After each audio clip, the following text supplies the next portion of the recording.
Welcome to Plus One Forward, the podcast powered by the apocalypse where we talk about tabletop role-playing games using or inspired by the Apocalypse Engine. I'm your MC, Rich. And I'm your co-MC, Rach. We're now at the end of 2020. Thank goodness. How do you feel, Rich? Tired. It has been a very long year. I know it has been for you as well, right? Oh, yes. Very, very long. When we looked at our notes for this episode, I think we based them off of the notes for the end of 2019. And my beginning blurb said something along the lines of, what a fantastic year this has been, 2019. It's been so great. I have a little ornament in my studio space that a gaming industry friend made for me. It's a raccoon holding a roll of toilet paper that says 2020, the year of the trash panda. Yeah, this is going to be a weird artifact for the future. Yeah, I'm really looking forward to listening to this episode with my non-existent as of right now grandkids. Yeah, this is going to be cut into like a YouTube discussion of COVID-19 in the future. Like we're going to be immortal. It's going to be great. Let's move on to a happier topic. What were your gaming highlights of 2020? You know, the one thing about being a stay-at-home kid with a whole bunch of other stay-at-home kids due to COVID, got a lot of gaming in. As you know, I use RPG Geek, the website, to track all of my gameplay, so it's really easy at the end of the year to go back and pull all that into a table and shock myself with the fact that I played 29 different PbtA games in the year 2020, Rach.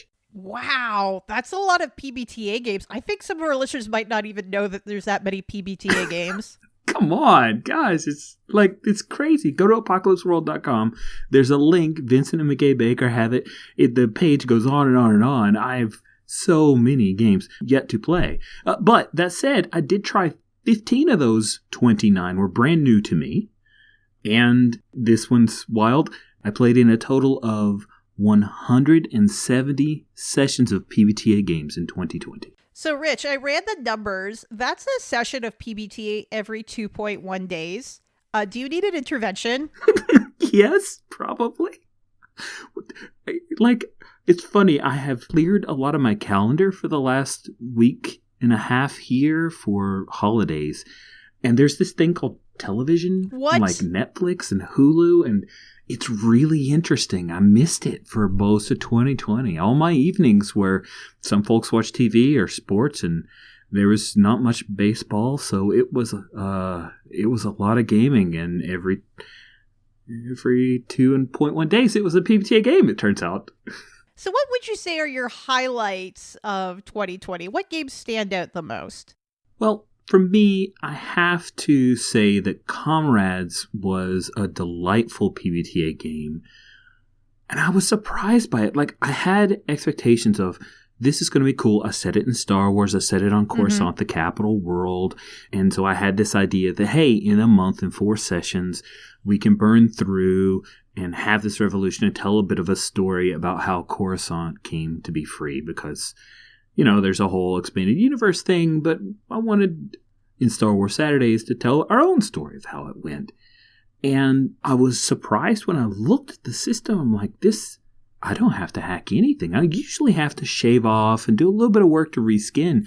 But other than renaming guns, blasters, there was no system work. There was no renaming of moves, anything. It was just, Comrades is a really surprisingly flexible game for different time periods and setting. That genre of telling the story of revolutionaries is pretty universal. I was surprised by that. It's a very focused design in terms of what it wants the mechanics to be about. And those aren't necessarily tied to setting. They're tied to the idea of revolution and exploring political change. So I'm not surprised at all that you could take it and just dump it in Star Wars and just hit go. Yeah, and Comrades as a design, I came to admire it as I played it more than when I kind of skimmed it to get ready to run it. Because at first blush, you're like, oh, well, okay, this game's very apocalypse worldy.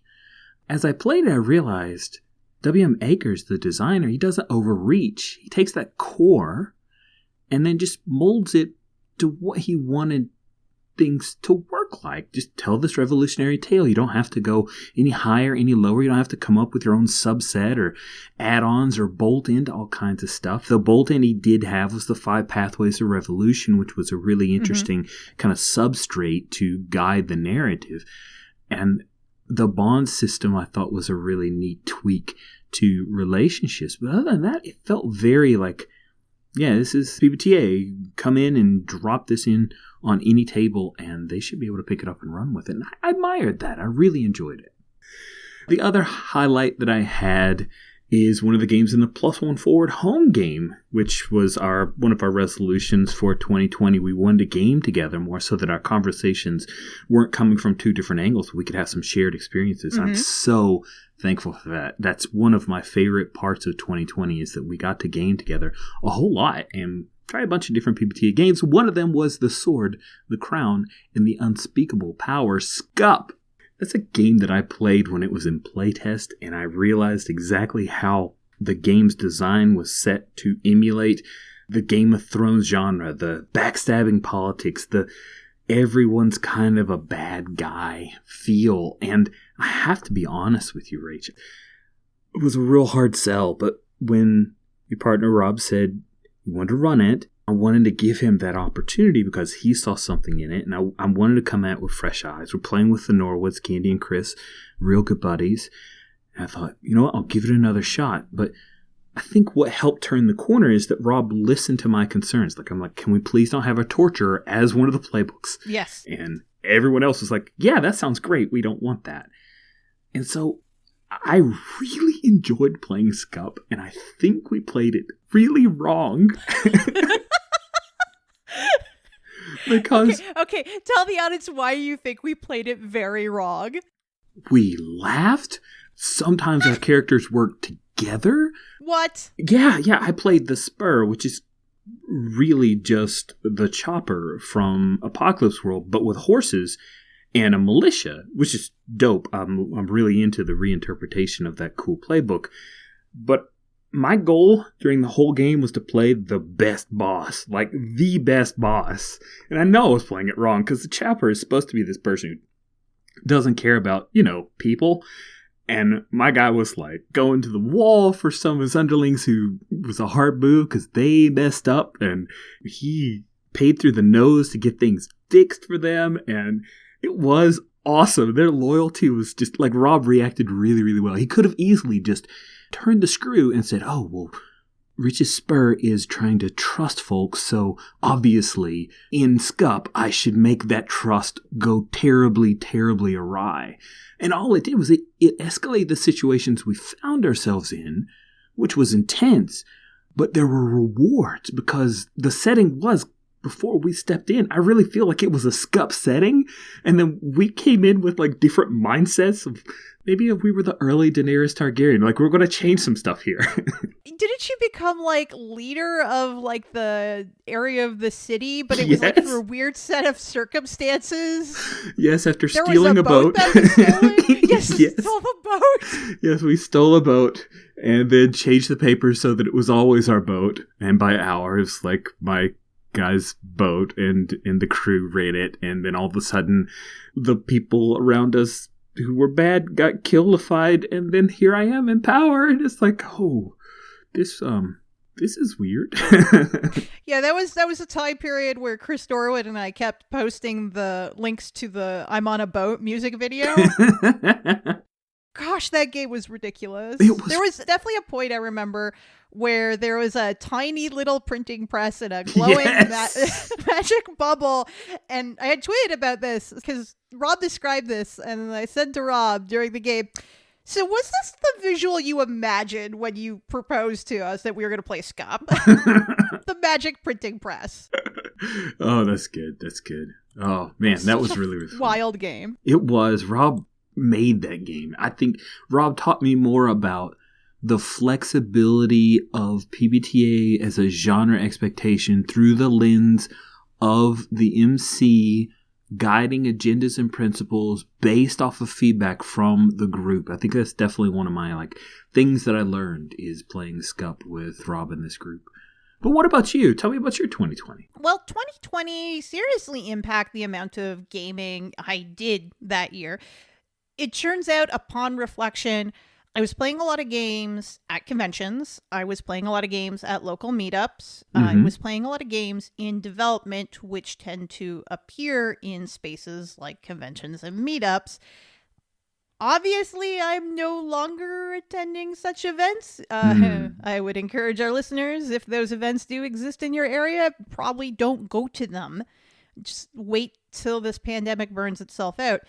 I was sitting down writing my notes for this episode thinking, so what did I play? Because I was still playing PbtA. I do not need to validate my position on this podcast. But I was playing a lot more in line. I was playing a lot more in duet games. And that was about it, which actually meant I was playing a lot more campaigns because my old play cycles were more focused around playing one-shots or playing playtests. And I was enjoying those, but the idea of playing a campaign and really getting deep into it just wasn't something that was necessarily on the table with my schedule. So we have a lot of campaigns to talk about of interesting mixed successes, but are still notable in my mind. The first one I want to start off with was Impulse Drive. Impulse Drive was very early in the pandemic, and I was initially going to run Thirsty Sword Lesbians for the +1 forward home game, and then pandemic happened and my brain broke, and I was like, I can't MC. Just can't. I don't have any capacity. Yeah. So Rich shows up and is like, cool, we're playing Impulse Drive and it's now Star Wars. I think Impulse Drive is more of an emotional pick than anything else because it happened during the beginning of this crisis. My professional life was full of uncertainty. I didn't have the capacity to run a game, so I was playing around with the idea of, well, do I have the capacity to play a game and really sink my teeth into something as a player, especially in a campaign? And Star Wars was my entry point to role-playing games in general, so the setting and playing in Star Wars as a space is very personal to me. I enjoyed going back and playing a roguish character who was a garbage fire. It's like one of my favorite things to do in Star Wars is to play garbage fires. I don't like Jedis. I like smugglers and spies and rogues. Yeah. And I'm the worst. It was great. I had so much fun. I really enjoyed how that game, how it started, because I think it was like Rob was our commander on our... I did take notes on this. So how it started was we wanted to play this little military squad, and Rich had a lot of conversations with us about this, saying, I don't want the game to be like you're this little squadron, but you hate being part of the military. So as a group, we're like, no, we enjoy working for the rebellion. It's something that's why we're part of the rebellion, is we want to be here. We weren't forced into this. We're just kind of screw-ups and people who are broken in different ways. And I really like seeing the evolution of that, because I think, if I'm not mistaken, the game ended with my character becoming the commander of the group, because Rob's character stepped down and realized I can't be a military leader. I have to be a Jedi, and train Candy's character to also be a Jedi. And then my character is the one who got the promotion. And we had speculated the next adventure would have been my character's the commander, and we're going off to do a research mission and investigation, but really it's a cover story for Jedi hijinks. One day we'll get back to that. Oh, it was so good though. It was good. It was really, really neat. What was funny for me is that we start off with hey, this is going to be a military style game in that you guys will be doing some missions. You're part of the rebellion. We're bought in. That's good. Then a big part of Impulse Drive's play is choosing your ship playbook. And I walked through all of the different playbook types, and there's one that is really, for all intents and purposes, from my view, built to emulate the types of stories that you'd see in a Star Trek show or in Mass Effect, where you've got a large ship with enough crew to have relations. That's your stable thing, is the people on the ship, and you get sent off on missions. And so I thought that it was going to be a thing they get sent off on missions, but there's stuff back at the ship. And that was my plan. It's going to be that cycle that's very similar to an away team in a Star Trek-y game, but in the Star Wars setting. And then first session, that went way the hell out the door. because they like steal a ship and are cut off. Not a ship. We stole Darth Vader's personal shuttle.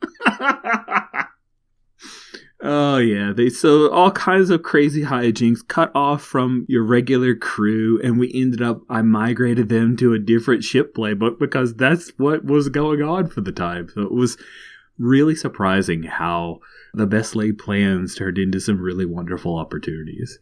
It still felt true to that original idea, and I really liked what you brought in terms of the NPCs, and because everyone on this ship that was kind of like the Enterprise, but not like the worst Enterprise, were also kind of quirky and strange in their own ways. Mm-hmm. So it had like a really good family feeling to it. Mm-hmm. It was a good time. So moving on from our Star Wars shenanigans, the last game we played this year in the +1 Forward home game was Jinkies, which I left notes here saying we played it right or wrong. I don't know. It was this was like a 2-session filler game because we were coming up to the Christmas holidays and we had just finished SCUP. Rich rightly said, hey, we shouldn't start a serious game right before the holidays because that game's going to fall over. So Jinkies was proposed. It's a very interesting PbtA game.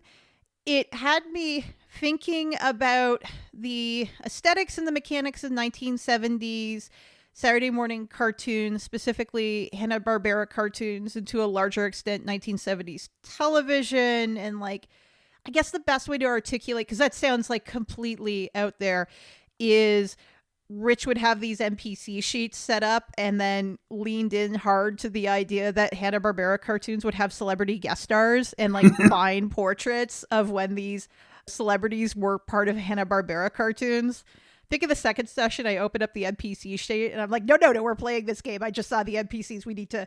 Gosh, who was the comedian? Tim Conway? Yes. And then I was horrified to find out that none of you had watched The 13 Ghosts of Scooby-Doo. So you had Vincent Van Gogh. It's like, this is clearly Vincent Price. And I'm like, no. This is a character from like Scooby-Doo canon. Don't ask me how I know this. It's important to me. That was good. Yeah, it's an interesting game. I think it needs to be a little bit more focused. I'm curious if we're ever going to get a second edition of this game, because there's a lot of meta commentary that I don't know serves the game very well, but it's interesting when it comes up. And I wonder if a second edition would help focus that a little bit, because I think there's a lot of space to play in terms of 1970s television and it being kind of frivolous and sort of weird, but also enjoyable. Like, I leaned in hard. I was playing Heidi Rhodes because with the Rainbow Roads Experience was the name of the band, because you have to be in a band because that's the way Jinkies rolls. We were all sisters. Rainbow Rhodes was Candy's character, and I was playing Heidi Rhodes, or High Roads, because I was the leader figure, and I would take the high road. It was ridiculous. Our animal character, Rob, played, who was like Detective Barnes, who was a 5-foot-tall talking owl who ate donuts. Like, that's what this game was like. It was very weird. Yes. I don't regret it. It's a highlight of the year, but it was just a very strange experience. It was strange. I don't know if you have anything to add to it other than like, that was a weird 2 sessions. I'm terrible with mystery RPGs. I'm not great at laying and seeding clues. I'm worse at trying to drop clues on the fly. And I've always been afraid of the Call of Cthulhu's, the Gumshoes. Those are games that I feel very uncomfortable in. But then I have a really soft spot in my heart for the game Inspectors.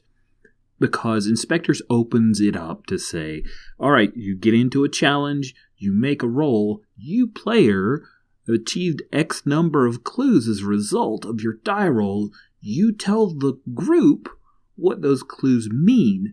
And so you need a certain number of clues. But once you get those number of clues, it's solved.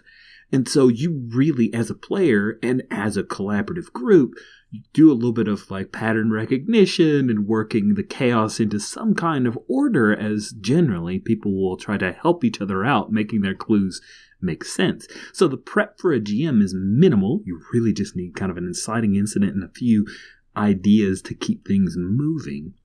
And the resolution of the mystery is very easily done through the group. And so I liked Inspectors. And when I read Jinkies, I thought, I think this is trying to do a little bit of that too. But then we come to find as we're playing that, like, it's not even that much. Nope. Like, you don't even need clues. You just need to come up with a plan for capturing a randomly chosen bad guy. Then if you have the smart one, they get to tell you what the mystery was. It flipped my lid when you guys kind of cracked the code on that. I'm like, what? There is no order to Jinkies chaos. So, I mean, I get it that in Scooby-Doo, solving the mystery isn't really what it's about. But wow, does Jinkies wear it on his sleeve? Yeah, like, I don't remember if I brought it up or this is just in my notes. The idea of aesthetics versus mechanics, it is completely the off-the-wall aesthetics of 1970s Scooby-Doo cartoons and all the Scooby-Doo spin-offs. And if you don't know what I'm talking about, there's a couple of YouTube videos that really break down what Hanna-Barbera was doing. And it's kind of like, this game feels like, yep, this is another like Scooby-Doo ripoff of our own work. And we're just going to put it on Saturday mornings and maybe it lasts 10 episodes. It's so buck wild. For an unrelated writing project, I ended up listening to a lot of the Scooby-Doo soundtrack over like the back half of the summer. And then when this game was proposed, I'm like, yes, it's the soundtrack. This is what I'm totally in for. But I don't know mechanically what to make of it, because it's not a good mystery RPG, but it is genuinely a fun, strange one-shot beer and pretzels RPG, if you're familiar with the term. I am, and I would agree. Yeah, it definitely nailed something really unique for our experience. There was multiple times during that 2-part campaign where I'm like, excuse me, we need to stop playing because I have to laugh hysterically for a minute. Just random things would happen. It was just so on point. It got to me.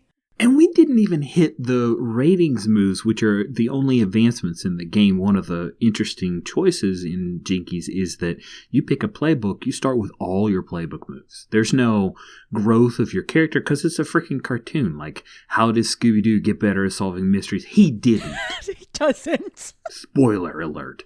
Oh my god, you ruined the Scooby-Doo canon for everyone. So the ratings moves are these insanely meta things where I don't know if you exist in the space when you use these moves as a player making the decision for the cartoon, or if your character's somehow preternaturally aware of the metatextual space. Like, I don't know we're supposed to buy in is choosing the things of having the crew of fans come on and change what's in a scene, but that's a move that you have. Oh yeah. Or, hey, look, it's TV's Phyllis Diller is a move. It's a move, and Phyllis Diller just like walks in and breaks stuff. Or you can say, you know, my character was an adventure just like this on some other TV show, therefore I get pluses to figuring stuff. It's so wild. And like, there's a part where I realize that these ratings moves are chronicling the end of the show, because once you get one or two of these in, that's basically when the shows that it's emulating kind of jump the shark to the point of no return. Yeah. That's wild. To shout out to like people on the Gauntlet Slack, that's where the whole Harlem Globetrotters show up, and then that's a thing, and you can't come back from that. Right. You can't put this toothpaste back into the tube. We've talked a lot about Jinkies. More than I anticipated. This is now the Jinkies episode. My final highlight of the year is Apocalypse World, which I joked about for my Game of the Year recording for the Gauntlet, because it's Apocalypse World. And if you're listening to +14, you know what Apocalypse World is. And me have the bravery to be like, you know what my Game of the Year for 2020 is? Apocalypse World. There's a lot of metaphor going on there. Don't think too deeply about it. For context about how ridiculous this game is, I'm gonna like nerd out. All right, so we were out in Ottawa for Rob's grandmother's funeral. She passed away of cancer this past summer. And this was a time where we could travel and we could have social bubbles. So don't come at me, friends. And Rob and I were driving around Canada, and Rob's like, Rach, you're a big fan of Fate. Not the evil hat, role-playing game Fate, but the anime franchise Type Moon created. And I'm like, yeah, I love Fate. I'm super into Fate. Fate is like my Star Wars or my Marvel comics. It's my ridiculously large, overreaching franchise I spend too much money and time in. And Rob says, you want to play like a Fate game using the Apocalypse World system, and you can pick like one or two of your favorite characters, and we'll just figure it out on the drive back. So it's about 5 hours between Toronto and Ottawa. We kind of hashed out, okay, like this is like the apocalypse after a Holy Grail War, and you don't fully understand why everything's broken because your character got, I'm going to throw downs here, your character was sort of brought forth as like a superhero type figure to stop this apocalypse that's happening, and your job is to figure out what happened, but also stop the bad from happening. And I built a water bearer initially, and if you haven't played a water bearer, they're kind of like they're not a Morton Joe per se, but they're heavily inspired, I would argue. But basically I had like this community, and I was the lawbringer, and I was supposed to like lay down the laws in this community. And this being Rach, eventually I screwed up on my laws and then became a driver. I also played a Master D on the side. And if anyone here is a Type Moon nerd, I will use the spoiler safe nouns for these characters. I was playing Anna as the water bearer, slightly aged up, so she's not 12. She was like 20 because sex moves. And I was playing the caster of Midrash as the Master D, which was also hilarious because she's ridiculous and she's also a favorite. And we played that for, I think I talked on the Gauntlet podcast, we were playing it like over camping and stuff. And it was great. Like we would go out and spend the day camping and then play another session around the campfire using these camp lanterns to read my character sheets. It was great. Super duper nerdy and self-indulgent though. It's wild. It was a wild time. I have so many favorite moments. I did enjoy transitioning from a water bearer to a driver where I had a bunch of NPCs kind of snap to attention and be like, you broke your own laws. And I don't remember why. I think I lied or something, or it was definitely like that mic drop moment of like, you've worked so hard to maintain your laws in your community. You tried to act in the interests of your community. And that meant you can't uphold your laws anymore, which I think is supposed to be how that playbook is supposed to play out. Is this like maintaining that control becomes untenable. Yeah. So good. Yeah. Apocalypse World is all about, hey, you have this illusion of control over X, and now break it. Yeah, so now that character has a motorcycle and is driving across the countryside with their significant other. It's great. That sounds nice. That sounds fun. Maybe not nice. Sounds fun, though. It was fun. It's not a nice world. No Apocalypse World is. Cool. Does that bring to a close anything else? Anything else? I think those are my gaming highlights for this year. It's been a long year.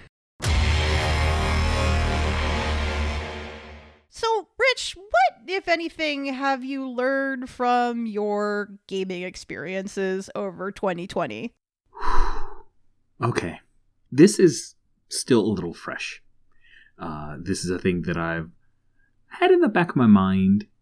Like, I'm aware of this, but this is fresh for me because it's front and center. One of the face-to-face groups that I was part of in 2019 was a monthly group, and then pandemic hit, and these guys had no gaming, so we agreed to start playing online at the middle of the year, right? Like, it took a little bit before they all decided to bite the bullet and give it a shot. And one of the guys who kind of organizes the group asked me to lead things off, so I just started off with Apocalypse World, and these folks had not played PbtA stuff, more or less. So we played Apocalypse World, and then one of the players actually is very interested in PbtA stuff, so he ran Scum and Villainy, and then the guy who organized it had found out about Iron Edda and got excited about that and ran it. You know, it was pretty cool. Well, in December, I kicked off with Nawal, the Mexican angel hunting game that we had on during the Kickstarter run. And I almost broke the group. So I think what I have learned is that PbtA isn't for everyone. But that's okay. Like, I'm not saying that in a judgmental way at all.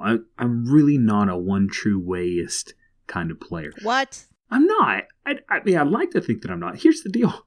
Rach, I did play a lot of PbtA. I also played over 100 sessions of not PbtA games. So I do the best I can to try to keep my feet in several different worlds. I like to play. Okay, I'm not going to be playing Pathfinder. That's just too mathy for me. There's nothing wrong with it. It's just not. My head can't wrap around it. There are a number of games that I've tried that just aren't for me, but there are always new games out there. But to bring it back to my initial point, there are certain aspects of PbtA that, on its face, some players can't get behind. When the player who really, at this point, reached their breaking point, their problems with the games, and this is not just one PbtA game, right? We had 4 pre-cooked relationships. You come up with a character and you've got to immediately define your relationship with everybody else at the table. This player couldn't hang with that. They wanted to exist in that character's space for a bit.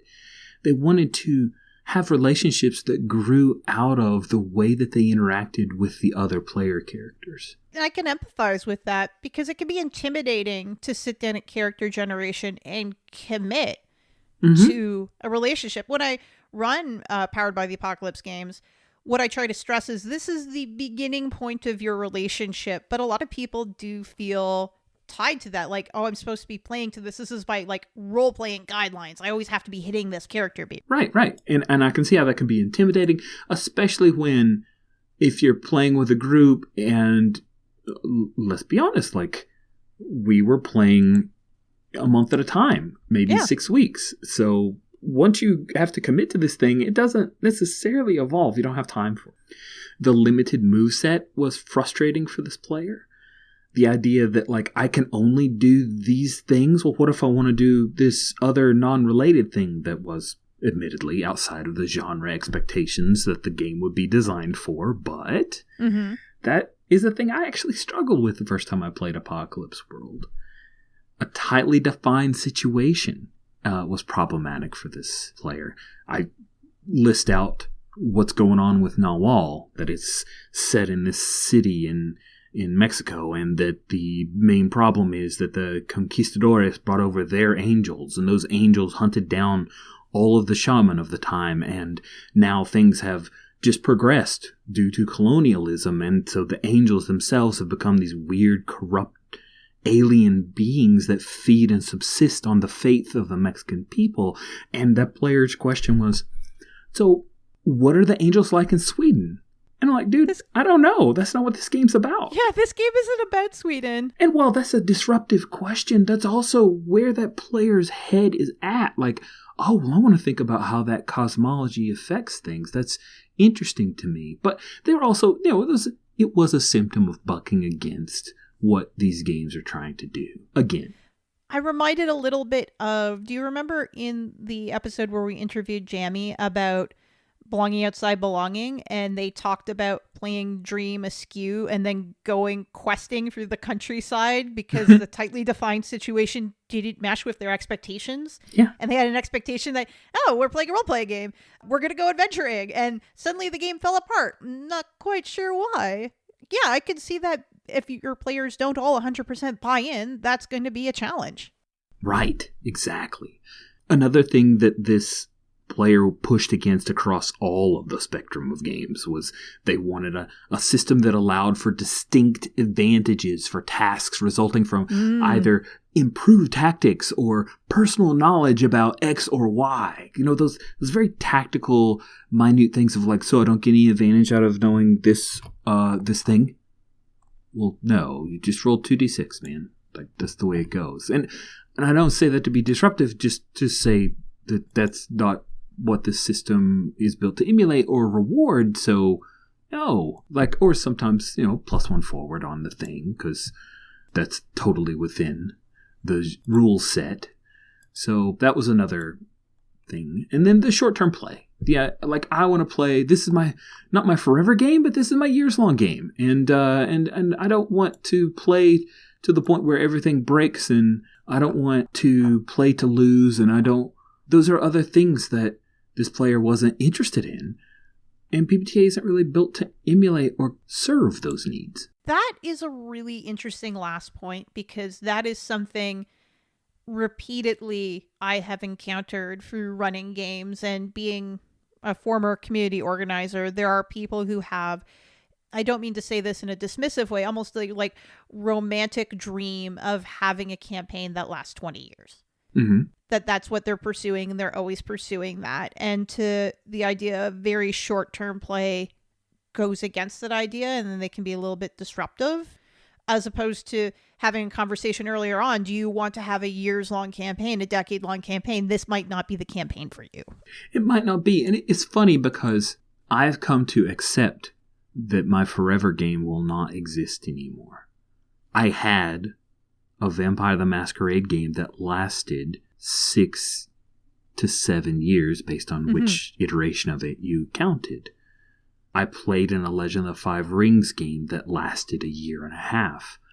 PbtA it flies in the face of that. It is a mini-series game at best. Yes, it gets really good in the 6 to 10 session, but then there are advances that are called take your character out of play, retire them to safety, bring in a new character. Like, you've got to cycle this stuff in. It's not built for you to just make 15 levels, you know. My wife's playing Dungeon World, and like, she's made 10 levels, and now there are no more levels. Yes. She's out of levels. I have played in some Apocalypse World and Urban Shadows campaigns that have gone extended periods of time, but those have been extenuating circumstances and unusual edge cases wherein we've had to look at the system and go, okay, how does this work? At what point do you make a second character and bring that in? At what point does this character become unfun? At what point do they become an NPC? And at what point does the story just end? And then we revisit those characters later, because those are all solutions to the idea of this being a short-term game. But it also doesn't always mesh with, I want to play this one character and I want to inhabit their headspace and I want to understand them inside and out and explore them over years. Doesn't always work. Rarely works, really. The thing is, I say all of this in no judgment whatsoever. I really am not saying that this player was wrong. I'm saying that one of my lessons learned is that there really can be irreconcilable differences between a player's expectations and a Powered by the Apocalypse game. And knowing that is something that can be really healthy for a group.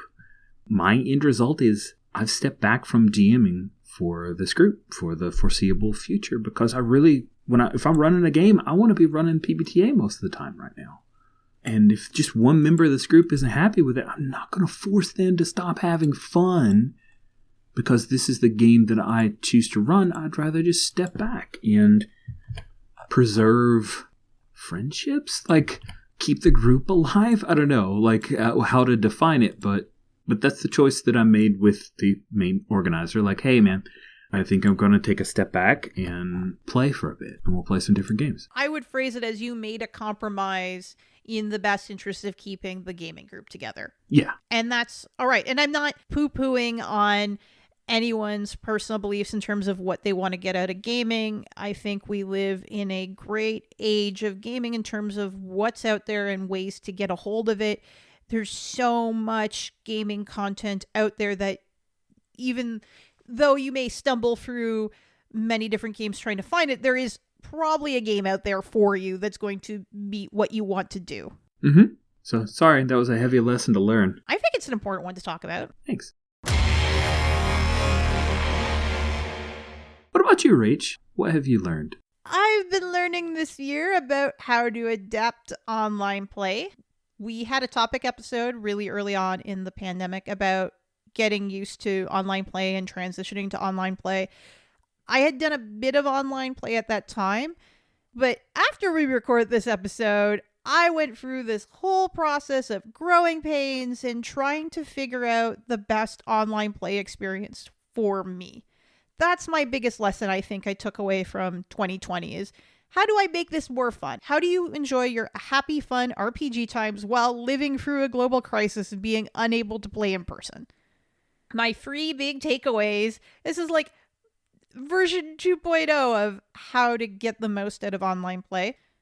Takeaway number 1, self-indulge. Play the character that is specifically for you and is going to hit all the points that make you happy. I looked back at my notes for 2019 and saw that one of the things I talked about was push your boundaries, go play a playbook that you weren't expecting. It's a global pandemic. Go play the thing that makes you happy, for the love of God. Yeah. Find the thing that excites you, that drives you, that holds your attention and keeps it focused, that makes you excited to come back and play even though your gaming expectations are not going to be your gaming reality. I talked about this a little bit in the belonging outside belonging lessons we learned, and maybe they're correlated, but I have been playing characters that are specifically, I think, for me in terms of playing Jinkies and playing the leader character who is like kind of the over the top paladin, and playing my roguish garbage fire over at Impulse Drive. Like, I love those characters. I loved when we were playing Scup, for example, I was playing the voice who was the secretary, I think, for a runner of a large private company, and also wrote scandalous novels and newspaper articles anonymously. It was great. Garbage fires might be a thing for me. All characters that I really got passionate about, that I really enjoyed playing. My second takeaway is be more honest and direct about what is fun in games versus what is unfun. Be more open with your table and all of your expectations. I've had multiple online games that have shifted or become less fun, or we've sat down and played around the system and just realized this isn't the system or the game for us. And being open means that we can have conversations that deal with this earlier and don't cause it to fester to the point of being a frustration. We've had a couple of games where we've picked it up and like, this isn't the game we thought it was. This isn't doing anything for us. We like these characters. Do we want to take this character to another game? Or had games that have gone for a couple of sessions and the MC has looked at it and said, I've been enjoying this, but at this point, this game feels like work. So can we like maybe consider wrapping up this game and move on to something else? Hear, hear. Again, talking about making compromises to keep the group together. I think there is a bit of a risk when you're trying to, again, make compromises to make everyone happy, to feel like the unhappiness of the group is a personal failing. That this is a trap I fall into sometimes. Like, oh, the game died. Was it my fault? And something I've had to reflect on is thinking about the end of a game. If it ends abruptly or sooner than it should have, maybe it makes more sense in the PbtA sense to think of it as a 6-. It's not a failure. It's a miss. It's an opportunity for something new to happen and for the narrative to change, to go on, explore a new game, capture that new game energy. I love that. POV. That's really cool. Trying hard, try to be optimistic in these times. My last takeaway is about getting smarter and more self-aware about managing what happens when your character isn't in the spotlight. A lot of my practices to manage my focus are centered around in-person gaming. The first thing I've noticed when transitioning to online gaming was that a lot of the tricks I was using to kind of maintain my focus in the moment didn't quite work. It's impossible to have side conversations verbally with other people at the table, like where you can step to the side and talk with another player. You can't really do that online. There's only one channel to go back and forth. Mm-hmm. You can try using chat, but sometimes people don't see it because they're using their own tricks to sort of maintain themselves in the moment. On top of this, given that we're going through a crisis, I know myself, I struggle with what, at least in North America, is called doom scrolling, which is I'm going to go scroll my personal social media timelines to see how the world has changed this half hour. Maybe things suddenly got better. Spoilers, they have not gotten better. Well, maybe a little bit. So what do you do about that is what I've been working through. I've been finding as of late, I have a sketchbook beside me and I draw in pen, because if I draw in pencil, my focus becomes too much on the drawing, because it's like, oh, I could erase this and fix this, so I have to pay attention to my art, which is not what you should be doing. So I draw in pen because it feels like it's less of a, or rather, it's more of a commitment to I have to put this ink on the page, so I care less about the end result of the product. And then I draw a little fan art, usually of the characters I'm playing at the moment, and that gives me enough focus that I could listen to and follow what's going on in the story in the game, while also doing something that stops me from dragging my focus elsewhere. It's been working out all right. Maybe I'll start tweeting those little cartoony pictures I draw. Sometimes they're cute. Well, that is great. Thank you for sharing your lessons learned. That's very insightful. I have to say, I'm going to be picking up a few of those. Well, let's move on into our closing subtopic here. Okay, I love this one. This is fun for me because, honestly, my first podcast, Cannon Puncture, may it forever rest in peace, it came from one of these, the Gamers Resolutions, which Chris Perrin and I made on a forum for the Sons of Cryos podcast. May it also rest in peace. But hey, Judd's still out there making, he's in 2 podcasts, so from the ashes of the Sons of Cryos comes Daydreaming About Dragons and also the Trophy 6th Ring podcast. That's great. Get double your Judd. All right, so in this, it's New Year's resolutions that are gamer-focused, and I've tried to keep mine limited to PbtA stuff. You ready? Yeah, I'm ready. Good. What is your PbtA wish list for 2021? I want to run or play the following PbtA games. I will note that some of these I've already put on the Gauntlet calendar so that I can have a better success rate this year. Yay! Moonpunk. Plutonian Shores. Got a wonderful one-shot of that at the Star Wars Saturdays Special Edition beginning of December, which was great, run by the current designer. Well, it's the only designer. It's not going to change hands, but currently being designed by Alexi Sargent of Cloven Pine Games. And the Veil 2020. I've played the Veil a good amount. I want to try this 2020 version of it. Brindlewood Bay is a game that I'm quite interested in giving a shot, even though it is, again, a mystery game, which scares me. Super Destiny High School Rumble! Apocalypse Keys, also got a one-shot of that in one of the Gauntlet Community Open Gaming Weekends, run by Leandro. Action Movie World, a game that was on a very, very early episode of Plus One Forward that I have never gotten to the table. I was going to say, that's an oldie. It is an oldie, but I think it looks pretty darn cool, Rach. I want to give it a shot. The last one for me, of course, I put last because it is Last Fleet, the game from Black Armada Games. Rach, what are your resolutions for 2021? I've been finding myself focused on short-term goals.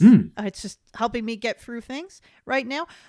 Apocalypse Keys, we currently have that on the schedule for the Plus One Forward home game for early 2021. I need to open up that document and look at it because Rob's been sitting on my shoulder all Christmas holidays going, what are you playing for Apocalypse Keys? What are you playing? Have you thought about it? Let's talk about character ideas. So I need to give that a read over once or twice.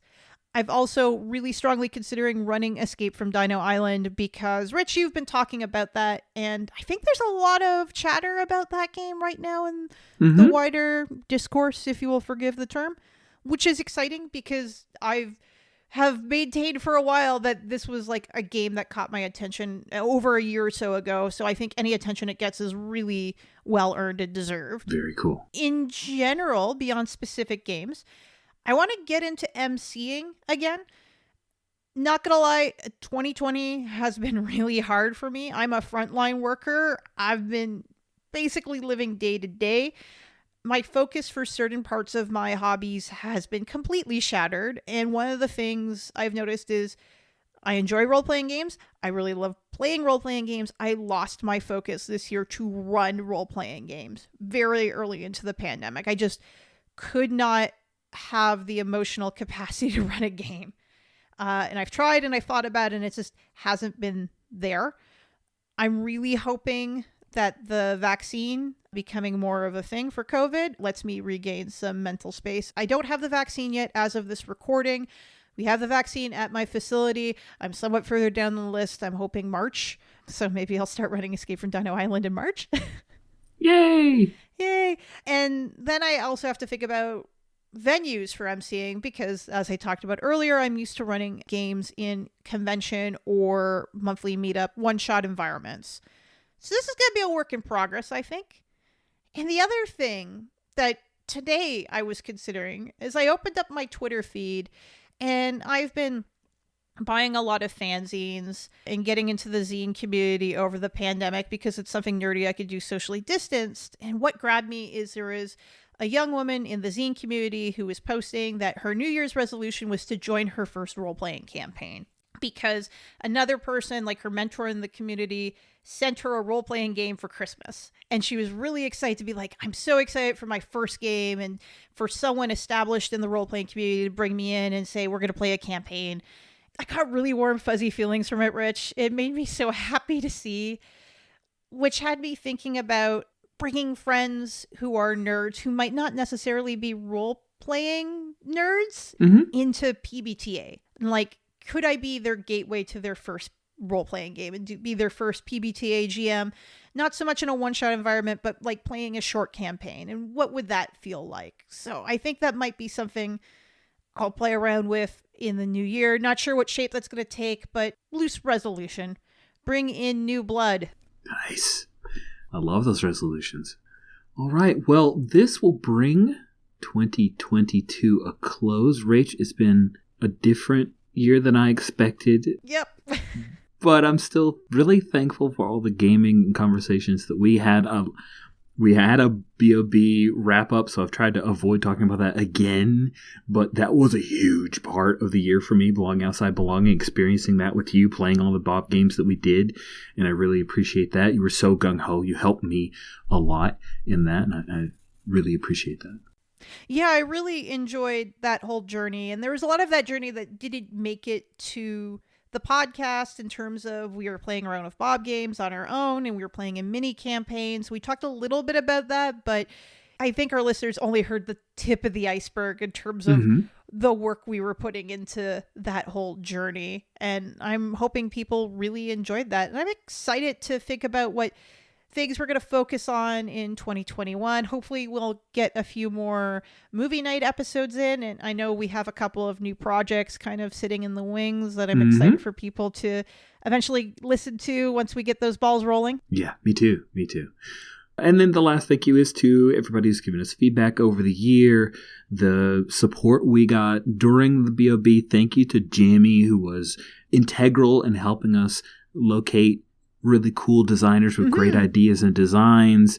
Thank you to Avery. She created a space on her website to highlight the episodes that we created. Both those were really great. And support from the community, the Gauntlet community. Thank you all so much. We really appreciate it. Have a happy 2021. Stay safe over the holidays, and I wish you all luck, and we're going to make it through together. I promise. Hopefully. Plus One Forward is a production of the Gauntlet community, Richard Rogers and Rach Shelkey. You can find us at gauntlet-rpg.com or follow us on Twitter at @+1FWD. If you would like to support our show, visit our Patreon site at patreon.com/gauntlet. The games mentioned on this show use the Apocalypse engine, which is a creation of Vincent and Magay Baker. The music for Plus One Forward is from the Savage Aural Hotbed CD Gomi Daiko. The songs used are Gomi Daiko, Metal Version, and Hammer of Bill. You can find more amazing tunes by Savage Aural Hotbed on their website, www.savageauralhotbed.com. Hi listeners, Jason from Gauntlet Publishing here. I want to tell you about a couple of new things we have for you this month. The first is Nephews in Peril, a major expansion for Brindlewood Bay, the game of cozy murder mysteries and supernatural horror. Nephews in Peril is a collection of 6 new mysteries for the game, each by a different fabulous author, and some revised rules and gameplay advice. It can be found in the $6 plus Gauntlet Patreon feed until October 15th, and then Drive-Thru RPG after that. The next thing I want to tell you about is Codex Home, the first issue in Volume 5 of the magazine. Codex Home features new material for Trophy Gold and Brindlewood Bay, plus the all-new game Back Again from the Broken Land, which is about fantasy heroes recounting stories as they return home from a calamitous war against a Dark Lord, all while evading the remnants of that Dark Lord's army. It's a fantastic Powered by the Apocalypse game, and we're delighted to share it with you later in October. Remember, your contributions to the Gauntlet Patreon help support everything we do in the community, including this very podcast. As always, thanks so much for your support.